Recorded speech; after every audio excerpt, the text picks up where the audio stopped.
اعوذ باللہ من الشیطان الرجیم بسم اللہ الرحمن الرحیم نحمده ونصلی علی رسول الکریم وعلی آل الطیبین الطاہرین واللعنۃ علی اعدائهم من اول دار العابد العابدین اما بعد بسم اللہ الرحمن الرحیم۔ احکام دین سیکھنے کا جو سلسلہ ہے اس میں ہم مطہرات میں پہنچے تھے، تو مطہرات میں سے ایک ہے سورج، یعنی چند شرائط کے ساتھ سورج نجس چیز کو پاک کر دیتا ہے۔ وہ چیزیں جن کو سورج پاک کرتا ہے زمین، دیوار ہے اور عمارت۔ ان تین چیزوں میں سے کوئی بھی چیز اگر نجس ہو جاتی ہے تو سورج کی دھوپ ان شرائط کے ساتھ جو ابھی آ رہی ہیں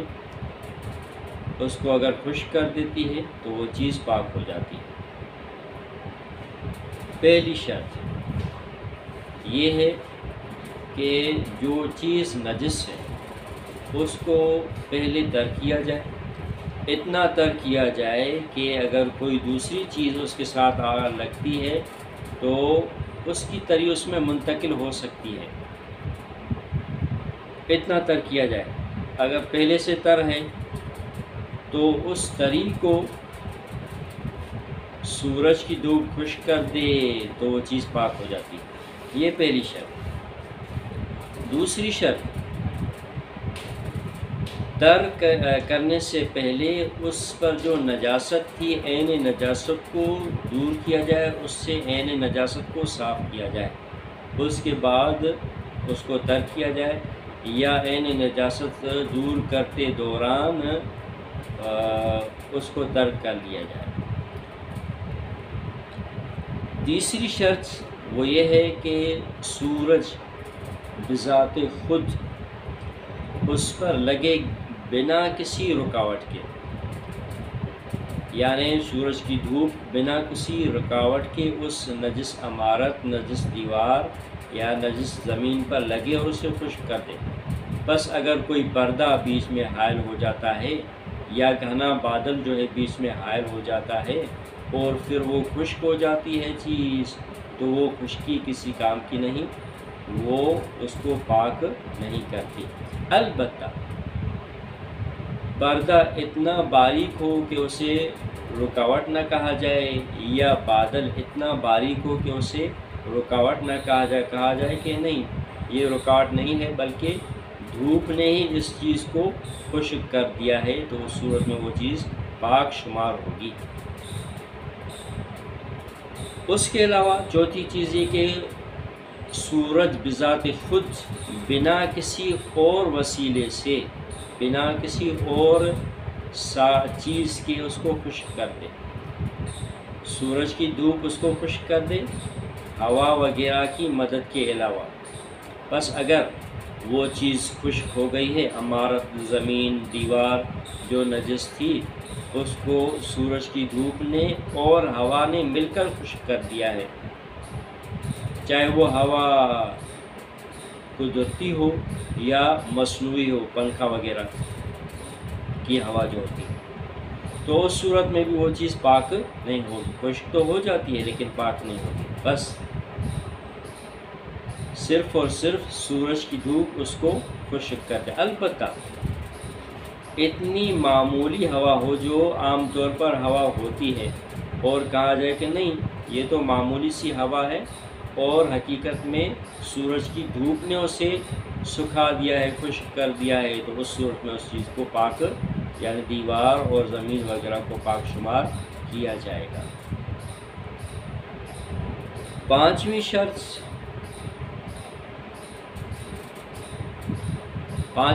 یہ ہے کہ جس زمین پر جو زمین نجس ہو گئی ہے یا عمارت نجس ہو گئی ہے، عمارت کا وہ حصہ جو نجس ہو گیا ہے یا دیوار کا وہ حصہ جو نجس ہو گیا ہے، اسے سورج کی دھوپ ایک ہی بار میں سکھا دے، چاہے باہر سے چاہے اندر سے، یعنی باہر والا حصہ اور اندر والا حصہ خشک ہو جاتے ہیں ایک ہی مرتبہ میں، ایک ہی بار میں، تو اس کو پاک شمار کیا جائے گا۔ لیکن اگر سورج کی دھوپ اسے 2 بار خشک کرتی ہے، مثلا آج کے دن اس نے اوپر والے حصے اور باہر والے حصے کو پاک کر دیا، خشک کر دیا، اور دوسرے دن اندر والے حصے کو خشک کر دیا، تو پہلے دن جب باہر والا حصہ خشک ہو گیا تو وہ صرف پاک ہوا، اور دوسرے دن جو اندر والا حصہ خشک ہوا تو پاک نہیں ہوا، وہ نجس باقی رہے گا۔ یہ وہ 5 شرائط ہیں کہ جن کے وقت ہوتے ہی، یعنی یہ 5 شرائط ایک ساتھ موجود ہوں اور ہماری نجس زمین یا عمارت یا دیوار خشک ہو جاتی ہے تو وہ پاک شمار ہوگی، اور اگر ان 5 شرطوں میں سے کوئی بھی ایک شرط موجود نہیں ہوگی تو اس چیز کو خشک تو ہو جائے گی لیکن پاک شمار نہیں کیا جائے گا۔ البتہ جو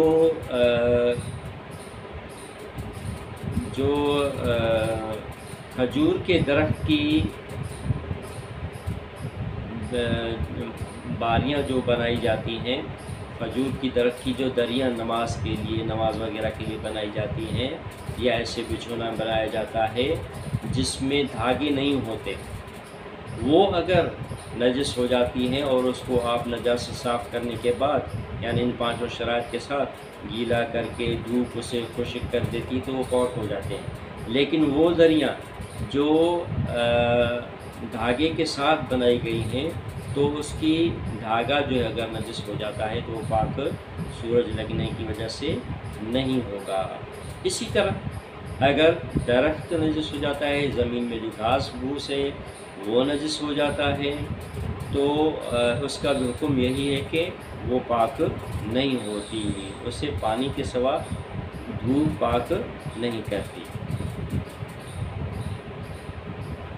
اب یہاں پہ یہ مسئلہ آتا ہے کہ ہم نے کہا کہ 5 شرطیں ہیں، اگر زمین کا کوئی حصہ نجس ہو گیا ہے، یا عمارت کا کوئی حصہ نجس ہو گیا ہے، یا دیوار کا کوئی حصہ نجس ہو گیا ہے تو اسے دھوپ پاک کر دیتی ہے۔ تو اگر ہمیں شک ہو جائے کہ پہلی شرط یعنی تری جو ہے وہ معمول کے مطابق تھی یا نہیں تھی، یا یہ کہ جو تری واقع ہوئی ہے وہ سورج سے پہلے ہی خشک تھی، شک کرتے ہیں پہلی شرط میں، تو چونکہ پہلی شرط واقع نہیں ہوئی ہے تو پہلی شرط کے متعلق یقین ہونا لازمی ہے، اسی طرح دوسری شرط، اسی طرح تیسری، چوتھی اور 5ویں شرط، 5 شرط کے واقع ہونے کے متعلق یقین ہونا ضروری ہے، تب جا کے سورج کی دھوپ ان کو پاک کرتی ہے۔ لیکن 5 شرطوں میں سے کسی ایک بھی شرط میں اگر ہم شک کرتے ہیں تو اس کا مطلب یہ ہے کہ وہ شرط واقع نہیں ہوئی، اور وہ چیز اگر خشک ہو بھی جاتی ہے تو پاک شمار نہیں ہوتی۔ اسی طرح ہم خشک ہونے کے بعد شک کرتے ہیں کہ نجاست کو پہلے دور کیا تھا یا نہیں کیا تھا تو اس کو بھی نجس شمار کیا جائے گا۔ اسی طرح ہم شک کرتے ہیں کہ سورج کی دھوپ لگنے میں کوئی چیز مانع تھی، پردہ، بادل وغیرہ، یا مانع نہیں تھی، تب بھی اس کو نجس شمار کیا جائے گا۔ چوتھی شرط کہ بذات خود دھوپ نے اسے خشک کیا ہے یا نہیں، بلکہ ہوا بھی اس کے ساتھ تھی مددگار، تب بھی اس کو نجس سمجھا جائے گا۔ اسی طرح 5ویں شرط اگر واقع نہیں ہوتی تو تب بھی اس کو نجس شمار کیا جائے گا۔ اب یہاں پر ہم آتے ہیں کہ 2 دیواریں بالکل ایک ساتھ ہیں، یا ایک دیوار ہے جس کے دونوں طرف نجس ہے، باہر والا حصہ بھی نجس ہے اور اندر والا بھی، یا جو ہے 2 دیواریں بالکل ساتھ ہیں تو پہلی والی جو باہر والی دیوار ہے وہ بھی نجس ہے اور اندر والی بھی نجس ہے، اور دونوں کو ہم نے نجاست دور کرنے کے بعد ترک کر دیا، اور دونوں طرف کو اگر ایک ہی بار میں سورج کی تپش خشک کر دیتی ہے تو پاک ہو جائیں گے، اندر والا حصہ بھی اور باہر والا حصہ بھی، اسی طرح پہلی دیوار بھی اور دوسری دیوار بھی۔ لیکن اگر ایک دن باہر والا حصہ خشک ہو جائے اور دوسرے دن اندر والا حصہ خشک ہو جائے تو جو باہر والا حصہ ہے وہ پاک رہے گا، اور اسی طرح جو پہلی دیوار ہے وہ پاک ہو جائے گی، جو اندر والا حصہ تھا یا دوسری دیوار جو اندر کی طرف سے ہے وہ نجس ہی رہیں گے۔ تو یہ 5 شرائط ہیں۔ سورج اس 3 چیزوں کو، عمارت کو، زمین کو اور دیوار کو پاک کر دیتا ہے۔ البتہ جو دیوار میں کھڑکیاں لکڑی کی لگی ہوئی ہیں یا دروازے لگے ہوئے ہیں تو سورج ان کو پاک نہیں کرتا ہے، ان کو پانی سے ہی پاک کیا جائے گا۔ اس کے بعد ہمارے پاس آتا ہے استحالہ۔ استحالہ بھی مطہرات میں سے ایک ہے۔ استحالہ کا معنی کیا ہے؟ استحالہ کا معنی یہ ہے کہ ایک چیز کا دوسری چیز میں تبدیل ہو جانا، ایک جنس کا دوسری جنس میں تبدیل ہو جانا۔ مثلا ہماری جو نجس چیز کی جنس ہے وہ پاک چیز کی جنس میں تبدیل ہو جائے تو اس قسم کے استحالہ کو پاکی کا سبب قرار دے دیا جاتا ہے۔ مثال کے طور پر ہمارے پاس جو لکڑی ہے وہ نجس ہو گئی ہے، اس کو ہم نے آگ میں ڈال کر جلا دیا ہے تو وہ راکھ بن گئی۔ اب وہ راکھ جو کہ پہلے لکڑی تھی اب راکھ بن گئی ہے تو یہ راکھ ہم پاک شمار کریں گے۔ اسی طرح لکڑی تھی اور اب وہ کوئلہ بن چکی ہے تو وہ کوئلہ بھی پاک شمار کیا جائے گا، البتہ یہ شرط ہے کہ اس کوئلے میں لکڑی کی باقیات موجود نہ ہو۔ اسی طرح مثال دیا جاتا ہے کہ کتا جو ہے عین نجس ہے، وہ اگر نمک کی کان میں چلا جاتا ہے اور وہ نمک کی شکل اختیار کر لیتا ہے یعنی نمک میں بدل جاتا ہے تو وہ حصہ کتے کا جو نمک کی صورت اختیار کر گیا ہے تو وہ پاک شمار کیا جائے گا، چونکہ کتے سے اب نمک بن چکا ہے۔ اب آتے ہیں کہ ہم نجس مٹی سے کوزہ بنا دیتے ہیں، گھڑا بنا دیتے ہیں، اس طرح کی چیزیں چیکرے کی بنا دیتے ہیں۔ تو وہ جو نجس مٹی سے ہم نے بنائے تھے اس کو ہم نے آوی میں ڈال دیا، اس کو پکا دیا، اب وہ ٹھیکرے کی شکل اختیار کر لیتا ہے۔ تو کیا ٹھیکرے کی شکل اختیار کرنے کے بعد گھڑا کوزہ وغیرہ پاک شمار کیے جائیں گے چونکہ جل چکے ہیں یا نجس ہی رہیں گے؟ کہتے ہیں چونکہ یہاں پر جنس تبدیل نہیں ہوئی، صرف ایک صفت تبدیل ہوئی۔ مٹی پہلے تھوڑی سی نرم تھی اب وہ بہت ٹھوس ہو گئی ہے، لہٰذا وہ اب بھی نجس شمار ہوگی۔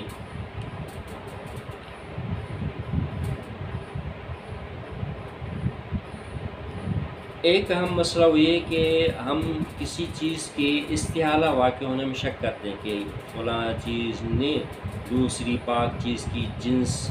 اختیار کر لی ہے، یعنی اس پاکی کی چیز کی جنس میں تبدیل ہو گئی ہے یا تبدیل نہیں ہو گئی ہے، شک کرتے ہیں تو اس صورت میں وہ چیز نجس ہی رہے گی۔ وہ کہیں گے کہ وہ چیز اس پاک چیز کی جنس میں تبدیل نہیں ہوئی۔ خلاصہ کلام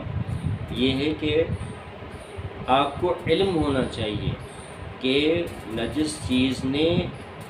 جنس اختیار کر لی ہے پاک چیز کی۔ اگر علم حاصل ہو جاتا ہے تب تو وہ پاک شمار ہوگی، اور اگر علم نہیں ہوتا، شک ہوتا ہے کہ نجس چیز کی اس نے جنس اختیار کی ہے یا نہیں کی ہے، تو اس صورت میں اس کو پاک شمار نہیں کیا جائے گا بلکہ وہ نجس ہی رہے گی۔ اس کے بعد ہمارے پاس ہے انقلاب۔ مطہرات میں سے وہ مخصوص ہے شراب کے ساتھ۔ مثال کے طور پر ہمارے پاس شراب ہے، چاہے وہ انگور سے بنائی گئی ہو یا کھجور سے بنائی گئی ہو یا کسی بھی چیز سے بنائی گئی ہو، وہ اگر خود بخود یا کسی کیمیکل وغیرہ ملانے کی وجہ سے سرکہ بن جاتی ہے تو وہ سرکہ اب پاک شمار ہو جاتا ہے۔ اور اسی طرح جس برتن میں وہ سرکہ رکھا گیا، جس برتن میں وہ شراب رکھی گئی تھی، سرکہ بننے کے بعد وہ برتن بھی پاک شمار کیا جاتا ہے۔ اب یہاں پہ فرق نہیں پڑتا کہ جو انگور اس میں ڈالے گئے تھے شراب بنانے کے لیے یا کھجور ڈالی گئی تھی شراب بنانے کے لیے تو اس کی گٹھلیاں بھی اس کے ساتھ تھی، یا درخت کی جس درخت کے جو یہ پودے ہوتے ہیں اس کی شاخیں بھی اس کے ساتھ تھیں تو وہ شاخیں بھی پاک ہو جاتی ہیں، کیونکہ وہ سرکہ بننے کے بعد جب وہ شیرہ پاک ہو جاتا ہے تو یہ شراب کے بعد شراب سے جب سرکہ بن جاتا ہے تو یہ ساری چیزیں بھی پاک شمار ہوتی ہیں۔ اس کے بعد چند احکام ہیں جو شراب سے متعلق ہیں انشاءاللہ، آئندہ ہم بیان کریں گے، والحمدللہ رب العالمین۔